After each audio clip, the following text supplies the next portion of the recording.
Present నగరికి ఇంకా Tata bye bye చెప్పాల్సిన time అయితే వచ్చేసింది. రోజాకి ఇక్కడ నుంచి నగరిలో అసలు పోటీ చేయాలి, అసలు వైఎస్ఆర్సీపీ పార్టీలోనే ఉంటుందా లేదా అనే డౌట్తో ఉందట. ప్రజెంట్ జగన్మోహన్ రెడ్డి మాత్రం గాలి జగదీష్ అనే ఒక నేతకైతే ఆ సీట్ ఇవ్వాలి, అది కూడా నగరి అభ్యర్థిగా నెక్స్ట్ టైం నిలబెట్టాలని అనుకున్నా. దానికోసం అని చెప్పేసి ఇప్పుడు రోజా కూడా ఏమీ మాట్లాడకుండా కామ్ అయిపోయింది. సో నెక్స్ట్ రోజా ఇంకా సినిమాలకు అంకితం అనుకోవచ్చా? సో సినిమాలకు అంకితం అంటే ఆమెకైతే ఇంకా ఆశ ఉంది రాజకీయాలపైన ఎక్కడో మళ్ళీ భవిష్యత్తు ఉంటుందేమో అని చెప్పి. మరి ఖచ్చితంగా నగరే ప్రజలైతే ఆమెకు తీర్పు ఇచ్చారు, ఓటమిని చూపించారు అనమాట. ఎందుకంటే గత 2 హయాముల్లో కూడా ఆమె వచ్చినప్పుడు అందరినీ గుళ్ళకు తీసుకెళ్ళడం, లేదంటే ఏదో ఒకటి తీసుకెళ్ళి అక్కడ వాళ్ళ దగ్గర సొమ్ము చేసుకుని మళ్ళీ అలాగా లోకల్ కార్పొరేటర్లకు కానీ వాళ్ళందరికీ ఎంపీటీసీలు జడ్పీటీసీల దగ్గర వాళ్ళ దగ్గర డబ్బులు తీసుకుని పదవులు ఇస్తానని చెప్పి వాళ్ళందరినీ కూడా ఇబ్బందులకు గురి చేసింది. వాళ్ళందరి దగ్గర 40 లక్షలు 50 లక్షలు అంతంత తీసుకుని ఒక మొత్తం ఆ క్యాడర్ ఎవరైతే ఉన్నారో వాళ్ళందరూ పర్సనల్ క్యాడర్ అందరినీ కూడా మోసం చేసిందని చెప్పొచ్చు. సో మరి అంత చేసినాక ఇంకా ఆమె ఖచ్చితంగా జనం కూడా నమ్మరు, ఎందుకంటే చాలా బ్యాక్ టాక్ తెచ్చుకుంది. ఒక పక్కన సర్వీస్ చేస్తున్నట్టు చేస్తూనే ఇప్పుడు 10 రూపాయలు సర్వీస్ చేస్తే ఎదురు ఒక 50-60 రూపాయలు తీసుకోవడం అనేది కరెక్ట్ కాదు కదా. అట్లా ఆ రకంగా చేశారనమాట. సర్వీస్ 10 రూపాయలు చేస్తే రిటర్న్లో 90-100 రూపాయలు కూడా దోచేసిన రోజులు ఉన్నాయి. సో మరి అట్లా ఆమెకు చెడ్డ పేరు అయితే వచ్చింది. మరి నగరే ప్రజలు కూడా ఇంకా ఆమె తరిమి కొట్టారని చెప్పాలి ఖచ్చితంగా.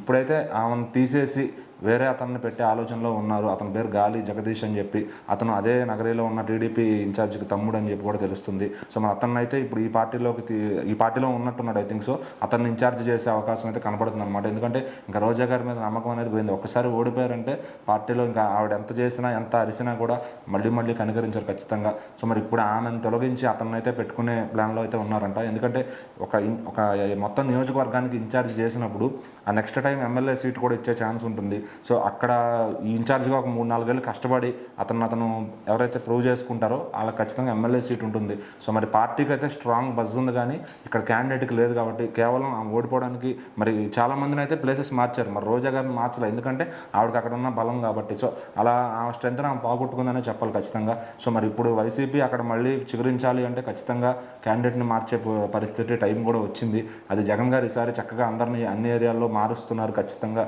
ఈసారి మళ్ళీ 3-4 ఏళ్ళు ఖచ్చితంగా అతను క్యాడర్ని బిల్డ్ చేసుకునే పనిలో ఉంటారు. ఎందుకంటే 11 నుంచి మళ్ళీ కనీసం 111కైనా వెళ్ళాలని ఆయన ప్రయత్నంలో ఉంటారు కదా ఖచ్చితంగా.